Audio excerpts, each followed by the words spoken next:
so I can bring in my guest for the day, homeboy, the Cobb County product, former Atlanta Falcon, former Pro Bowler.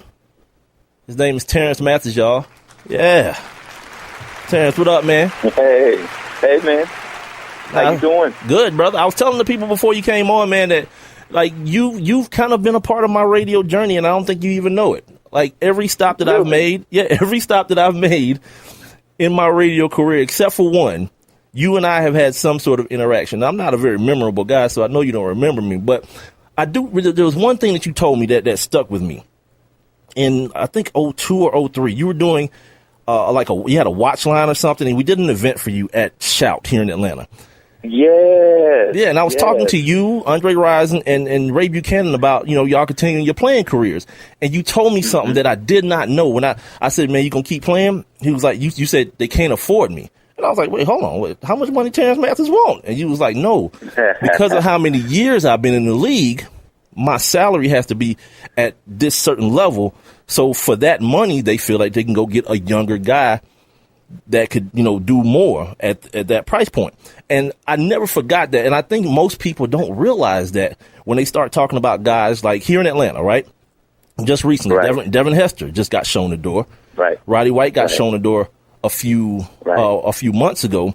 And people kind of got themselves worked up into a little bit of a frenzy, not understanding that sometimes the league just lets you know it's a young man's game and it's time to move on. Right. Like, how did you feel about when you heard those things about those two guys? How did you feel when you heard those things?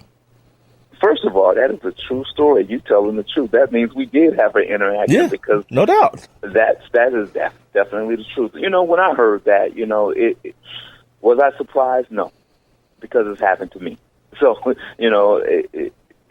things that happen in the NFL doesn't surprise me because you got to understand the NFL, the Atlanta Falcons, and the other 31 teams in the NFL are businesses, and they're going to do what's best for their business. And if they can save money by cutting a player with a high salary and thinking they can sign three others to make up for one, that's their business. But me as a player, saying, hey, you're going to go out and get three average guys when you have one great guy that's going to give you productivity, and you hoping their potential rises, these other guys that you sign, but you got to give these young kids a chance. I'm not knocking these young kids. You got to give them a chance whatsoever. And it was tough for me when it was all said and done. But at the end of the day, look, I had 13 wonderful years. Hey, man, and I don't regret any one of them. Say that. A kid from Redan High School. Y'all make sure y'all following Terance on Twitter and Instagram at Terance Mathis. Now, he's not Terance with the two R's. It's TERANCEMATHIS. And Terance is here to talk about his Celebrity Golf Classic that's benefiting the Emory ALS Center that's going down on Monday, September 19th. So we'll get to that as the interview moves on. Is Devin Hester a Hall of Famer, Terance? You know what? He is. Yeah. He's done some things, but, it's going to be tough. Is he a first ballot Hall of Famer? No. It takes a minute for wide receivers to crack that hall. Now, would he go in as a wide receiver or as a specialist? Well, and that's the thing. Specialist, he's going to have to go in as a wide receiver / specialist because as a specialist, I don't think he gets in. Because if you look at Morton Anderson, one of the greatest kickers of all time. Yeah, great guy. Took him like 50 years. Played for us. He's on the ballot. He's been on the ballot for 2 years and hasn't been elected in yet. And he's a specialist. Yeah. We have just seen over probably the last 5 years or so of an influx of wide receivers going in. Because before then, wide receivers were not going in.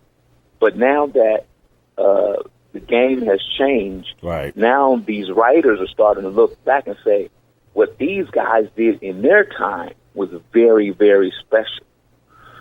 Because they're putting up numbers.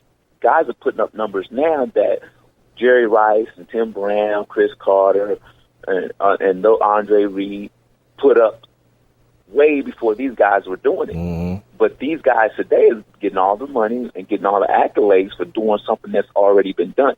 So I think now sports writers are starting to see, hey, wide receivers are, they're deserving. But, Devin Hester is one of those guys that he's going to have to wait a while.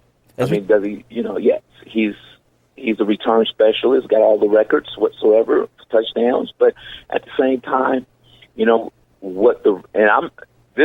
I'm speaking from, I'm not speaking from my, what I think, but this is what I think writers are going to think. Okay. Writers are going to think is, well, this is a guy that only really played maybe 3-4 plays a game. Mm-hmm.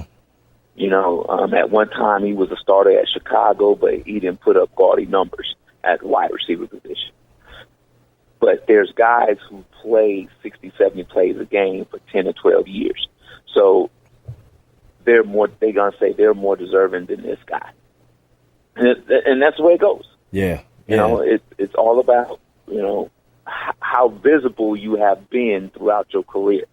I want to ask you about the business side. One more thing about the business side of things, because it's something that I find curious when it comes to NFL players, and the guys who don't necessarily take advantage of the times where they have the power. A guy like Antonio Brown, a guy who again plays wide receiver, he's in a position right now where he could go and break the Steelers' back for money. The fact that Le'Veon Bell suspended, Martavius Bryant is gone. He's the only guy. This man's making $6 million a year. Now, that ain't chump change. But when you compare it to Dez and Julio and AJ and those guys, he's being grossly underpaid. Now, if it's me, Terance, I ain't going to work, because that's as an NFL player, that's my only leverage. And I see these guys, they complain about the money that these NBA guys are making, but these NBA guys know how to capitalize when they have the power. NFL dudes don't seem to get it. Why is that? Well, some NFL guys. That's good. Yeah, that's a good question. Well, first of all, I don't know when he signed his last deal. He's got 2 years left on it. He does have a bargaining chip where he could have went in this spring and said, hey, look, I want to redo my deal. And this is what I'm asking for. I think 2 years out to hold out is premature. I think if he was on his last year of his contract, it makes sense. 2 years, with 2 years left, it makes no sense. But with a year left on your contract, it makes total sense, because you don't want to go through that year wondering if you're going to become a free agent or whatsoever. So you want that contract. So now you have leverage to say, hey, okay, well, I sit out this whole year, I become a free agent and move on. Yeah. But at the same time, unlike basketball, going into a new contract, you got to understand is that you're already under contract with guaranteed mony. Right. That's what I'm saying. The entire contract is guaranteed. Yeah, that's the difference. Now, if I got $8 million guaranteed and I got a year left on my contract, knowing that even if I retire, I'm going to still get that $8 million that next year. You see what I'm saying? So now I got a bigger bargaining chip. Now for the NFL guy, his contract may be $8 million in the last year, and if he decides to say, I don't want to play no more, that $8 million is going. You're not getting that. You're giving it back. You see what I'm saying? So, and that's the same way if you hold out, you're not getting that $8 million. Yeah. So that's the business side when it comes to the NFL and the NBA, is that's why their bargaining chip is bigger than the NFL players, because they know that I can hold out and eventually sit out a year, get paid, become a free agent, and then get paid again. But then the NFL guy, he can't afford to do that, because now he loses a whole year's of salary. And then, unlike the NBA, the NFL is going to look at this kid and say, well, look, he hasn't played football in a whole year. Yeah. So where is he going to be when he comes back? For an NBA guy, he can miss. See, for NBA guys, he can miss a whole year, go overseas and play in D-League or whatever, and play basketball all year round. But an NFL guy can't go out and go get 21 other guys and say, let's go have a scrimmage. Yeah. They got to get what I'm saying? They got to get a stronger union, man. He's Pro Bowl wide receiver for the Atlanta Falcons, former Atlanta Falcon. On Twitter and Instagram, he's at TERANCE Mathis, Terance Mathis. He's got the Terance Mathis Celebrity Golf Classic that's going to be benefiting the Emory ALS Center. How'd you get involved with ALS? I think it's an awesome endeavor, man. This is something that I talk about a lot on this show, man. Like, what former players go through. Most of my, matter of fact, all of my football guests have been former players, no current players, man. And we talk about some of these same things. So how did you get involved with the Emory ALS Center? Well, I was invited to run in the 5K about 5-6 years ago. A friend of mine and I ran the 5K, and I really didn't know why. I just ran because they asked me to run. So as you know, I found out what I was running for, and I started investigating more, and I went, wow, there's current, former NFL players with ALS. Yeah. Let's talk about real quick what ALS is for the people who don't know. That it's commonly known as Lou Gehrig's disease, and it's one of the most debilitating things ever. Basically, your body starts shutting down physically from the inside out. I've heard the term being trapped inside your body because your mind isn't affected, but so you know everything is happening to you, but your body is steady deteriorating. Yeah, all muscular activity is gone. Mm-hmm. You may have the movement in your eyes whatsoever. Your eyes are alive, but and your brain is alive and you're alive inside, but there's no motor skills whatsoever. Yeah. That's how your body deteriorates. So, like you said, it's like you're in a body that's not moving. Yeah. And you can't speak. And I always put it to people this way: sit in a chair and let someone tie you up, strap your head back, and put tape over your mouth, and you can't move and you can't talk. Wow. And all you can do is move your eyes around, and you imagine how these individuals feel. Yeah. It's so sad. One of the reasons why is because some of my peers have passed away. Yeah. Some of my peers right now have ALS. They say that NFL players is 4 times likely to get ALS or Alzheimer's. So my whole thing was, hey, let me do something. Let me help somehow. If I can't find a cure right now, let's find a way to better life. Yeah, a better way of life until we find a cure. And people are just, they're not taking it seriously because they think, oh, it's just going to happen to athletes. It's going to just happen to football players. Mm-hmm. But ever since I've been involved in this, people come up to me and say, my mom died from ALS. My wife has ALS. My brother has died from ALS. And they weren't football players. Right. They was just people who just all of a sudden, bam, that was it. They were active, young. I'm talking about young people. I went to the center at Emory and met a family. It was a young lady. She was 35 years old and had ALS and had 2 kids, 2 girls, 4 and 6 years old. And I'm like, it just saddened me. Yeah. It saddened me to see this young, vibrant woman with 2 beautiful daughters, and she can't do anything for them, but just love them with her eyes. Yeah. That's incredible. Gee whiz. You played 13 years, brother. How you doing? I talked to Reuben Drones, former running back for the Browns and the Broncos a couple months ago, man, and he said something that kind of shook me, man. I'm not even gonna front, man. I didn't expect the answer from him. I said, like, are you afraid? Like, is there something that you're afraid of? He said, man, I'm afraid to turn 40. Like, what?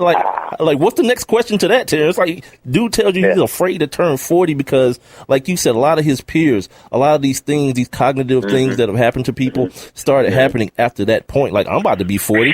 I played a little bit of ball in my life at the 1AA level, but I never thought, like, I'm afraid to turn 40 because of what I might do to my family members or to myself.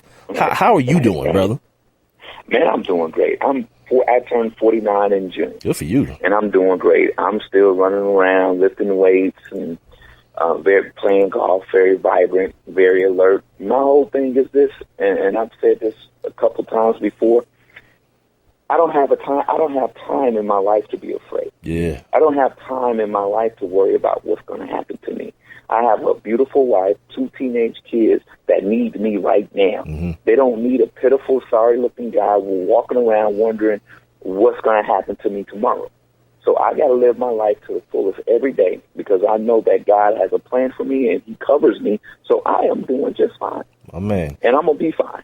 He's former NFL wide receiver, Terance Mathis, pride of Redan High. But look, man, did that school have any windows in it yet? Do you know? You know what? They just built another wing, so they got windows now. hey, man, that was strange for me when I first walked in that building, and I was like, "There's no windows." It's a bomb shelter. Wow. Make sure y'all follow Terance on Twitter and Instagram at Terance Mathis, TeranceMathis. He's got the Terance Mathis Celebrity Golf Classic benefiting the Emory ALS Center going down on Monday, September 19th from 9 to 5. Terance, tell people how they can get more information on the golf classic and all that before we move on to other topics. How can people get information? How can they help? Well, you can go to Cure for ALS. That's, FOR. ALS.com and get all the information you can. We need volunteers. We need sponsors. We need golfers.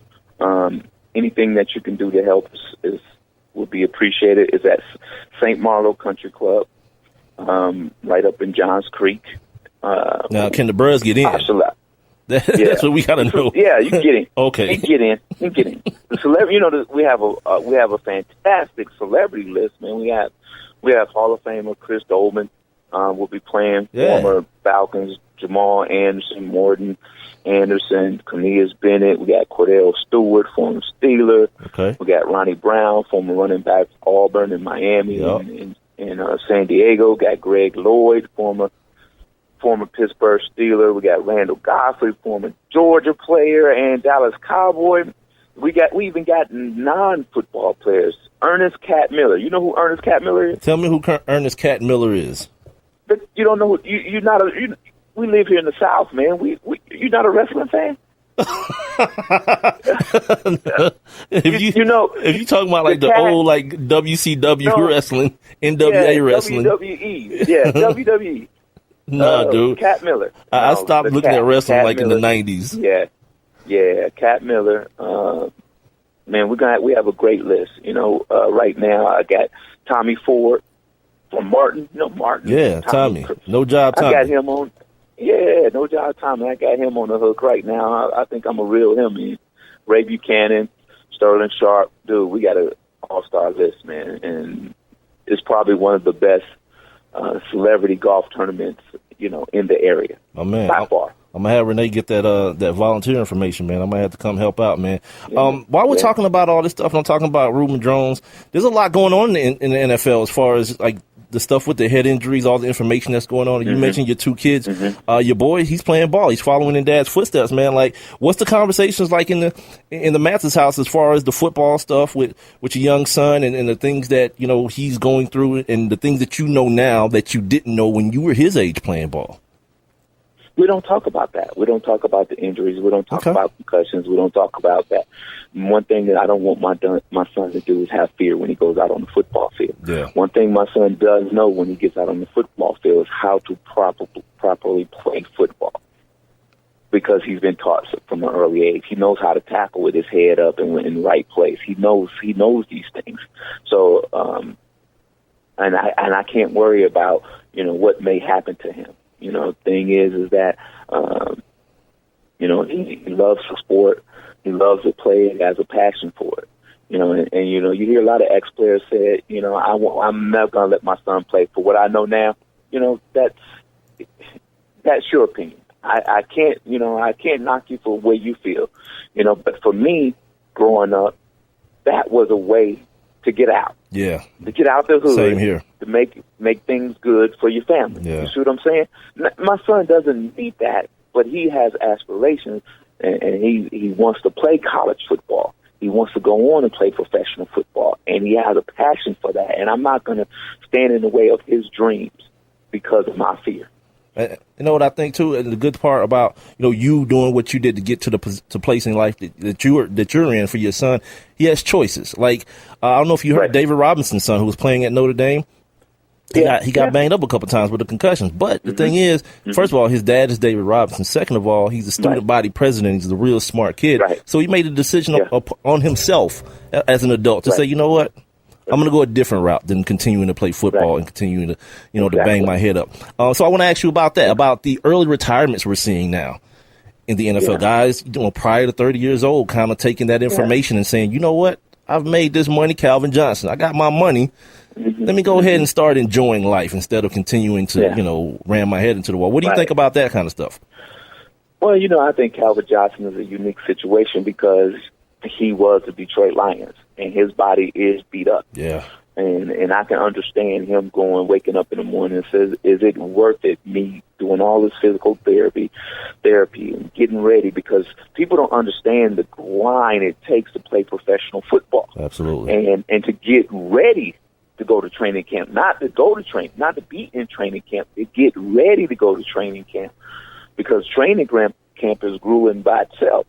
And I can understand him saying, hey, I done had enough. Because I can see if they played in a couple of NFC championship games and maybe been in the Super Bowl a couple of times over his career. Now you have that desire to get back. Right. But it hasn't been that for him in Detroit. So there's no joy for him to get back and play for an organization that's not winning football games and not playing in championship games. You see what I'm saying? Yeah, definitely. It'd been a total difference if it was the New England Patriots or, someone like that. I can see him fighting to get back, He's Terance Mathis, former Atlanta Falcon, former Pro Bowler. Follow him on Twitter and Instagram at Terance Mathis, TeranceMathis. He's got the Terance Mathis Celebrity Golf Classic benefiting the Emory ALS Center. If you want to find out more information, you guys want to volunteer or anything like that, go to cure4als.com. That's CUREFORALS.com to get all that information. Got a couple more minutes left with Terance here. Where's NFL football going to be in 25 years, man? That's scary. Really? It is. It is because it's become such a big business. It's become the whipping boy for advocates against violent sports and against football. That they're putting fear into players, into corporations, into fans that this is not what you want to see, because not only is it a violent sport, that it produces violent individuals that do violent acts in the community. So it's in one of those states now that there has to be a group of players that come in to change the mindset. There's going to have to be a group of owners that come in and change the mindset, and then we're going to have all those advocates against the NFL and their players. We're going to have to convince them to sit in front of players and get to know players before you judge them, because football don't make violent players. Violent players and deviant players come into the football, into the NFL. So you can't say football makes a person be what he is. He's already what he is before he got there. Right. So, so to those people, shut up. What about marijuana, man? I know you're a dad and all this kind of stuff, but realistically, like, what is your take on marijuana use and the NFL's marijuana policy as a whole? Well, I think you got to understand this. If their policy is that you can't do it and you shouldn't do it, and you're going to get, you're going to get fined, you're going to get suspended, and you're going to have random drug tests, and if you continue to do it whatsoever, you're going to get banned for a year, all those things. Now, I'm going to put it to you, and I'm going to put it to those who don't play in the NFL. That says, man, they should let them smoke marijuana. If I gave you $10 million right now and said, I need you not to smoke marijuana for the next 5 years, and I'm going to give you $85 million over the next 5 years not to do this. If you do it, I'm going to have to take it away from you. Yeah. Is that drug, come on. But come on, man. I'll counter that with this, because there's also another problem within the NFL. And I was reading this article that profiled Jim McMahon in it today, and he basically stated that the NFL is in the bed with big pharma, the big pharmaceutical companies, because guys leave the league, and they leave the league addicted to these pain pills and these opiates, because of what you talked about earlier, the grind and the gruel that it takes to get ready to play a game on Sunday. Like, we all sit and watch our direct TV and our NFL red zone, and it's like, yeah, these dudes are awesome, but we don't see these dudes can't even make it down their stairs on Tuesday. You know what I mean? So a lot of these dudes, and the medical side of things has said that there are anti-inflammatory properties to this plant. Now, with that being the counter argument, and the other part of the counter argument is that, of course, everybody that smokes doesn't get caught either. So the risk versus reward thing is like, maybe I do have this $10 million, but my back hurt like hell. You know what I mean? And I don't want to get hooked on Vicodin. Well, and you got it right. And the NFL is in bed with pharmaceutical companies because we have some of the best medicine that money can buy. I mean, the best. Trust me, the best. Now, I trust you. Now, in some states, marijuana is becoming legalized. What needs to happen now, the NFL needs to get on board and catch up and say, hey, when these guys go to doctors and doctor may suggest, hey, you may need some of this to help you with your pain or with your anxiety or with your depression. So the NFL doctors and NFL heads need to get with these doctors that the player goes to and sit down and say, hey, he needs this, and this is why. Because what you're giving him is going to kill his livers and make him worse. So that, and I see that coming. It's coming. You think? I give it 3 to 5 years. It's coming. Okay. NFL ain't that dumb. Y'all heard it here. Terance Mathis said it's gonna be 3 to 5 years, and everybody gonna be puff passing. No, I'm playing. My man, I appreciate you joining me, ladies and gentlemen. He is once again former Pro Bowl and Atlanta Falcons wide receiver Terance Mathis. He's the pride of the Redan Raiders. On Twitter and Instagram, you can find him at Terance Mathis, at TERANCE Mathis. He's going to have the Terance Mathis Celebrity Golf Classic benefiting the Emory ALS Center going down on Monday, September 19th from 9 to 5 p.m. or 9 a.m. to 5 p.m. Let me say it that way. Go to cure4als.com, CUREFORALS.com for more information. Where is it going to be again, Terance? St. Malo Country Club in Johns Creek, Georgia. And bruhs, That's by Alpharetta. Yeah, don't worry. Terance got you. He already told you that y'all can get in. So you want to volunteer, just go to the website. Terance, as always, man, I appreciate your time, brother. Thank you. Hey, man. I appreciate you. Thank you.